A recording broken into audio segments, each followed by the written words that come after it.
Commander Marcus Chun had survived 3 years of deep space exploration, first contact protocols, and diplomatic missions that would have broken lesser minds.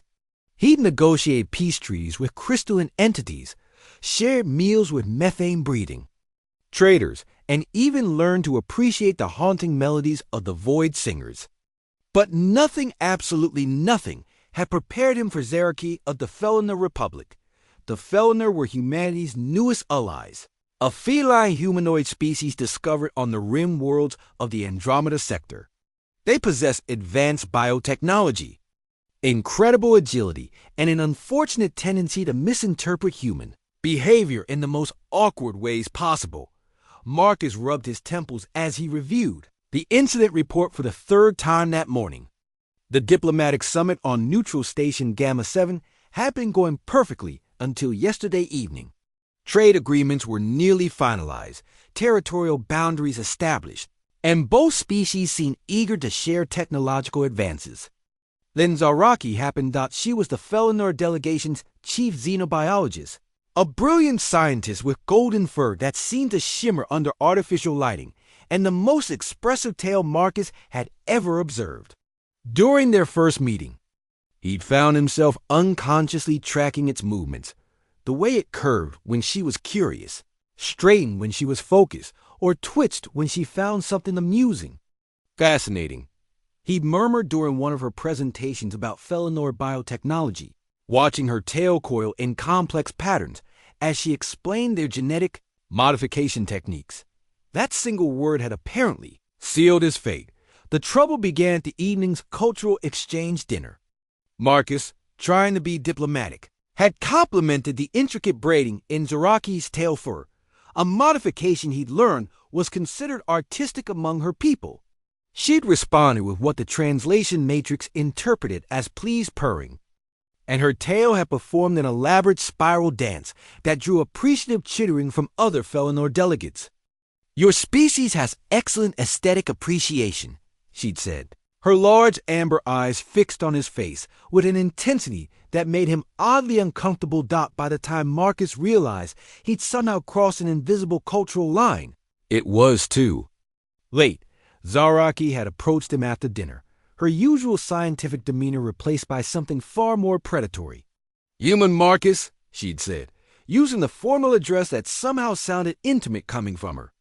"You have shown great interest in Felinor physiology.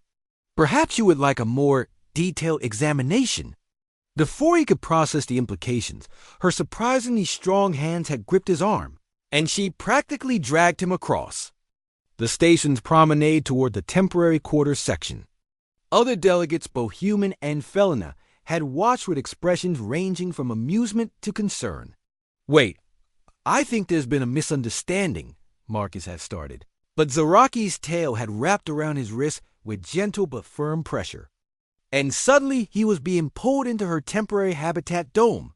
The interior was a marvel of Felinor bioengineering living walls that pulsed softly with bioluminescent patterns, furniture that seemed grown rather than manufactured, and air that carried the faint scent of alien flowers. But Marcus barely noticed the scientific wonders around him.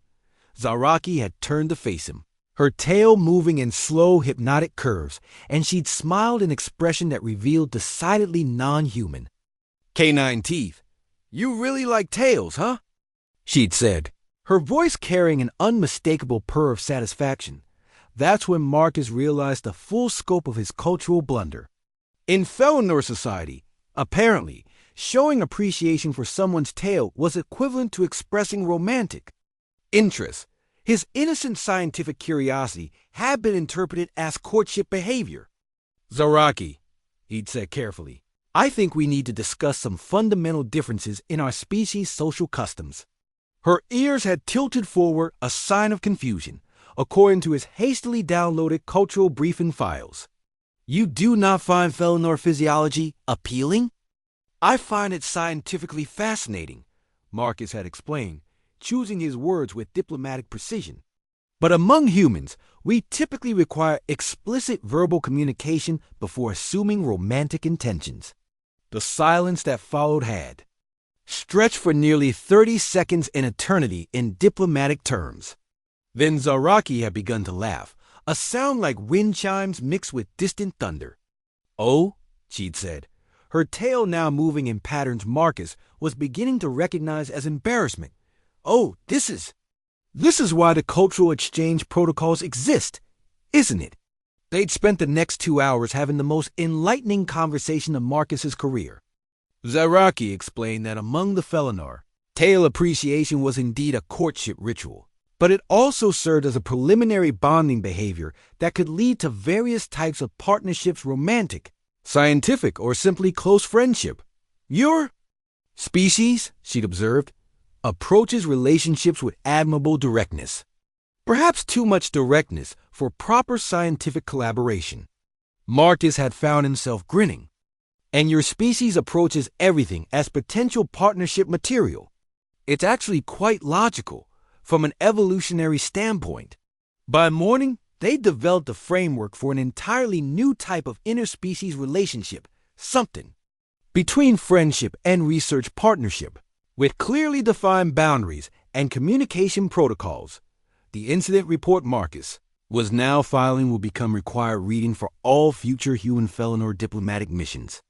More importantly, it had established the foundation for one of the most productive scientific collaborations in galactic history. 6 months later, as he watched Zaraki demonstrate her latest biotechnology breakthrough to a mixed audience of humans and Felinor, Marcus reflected on humanity's greatest strength: their ability to find common ground even in the most awkward misunderstandings.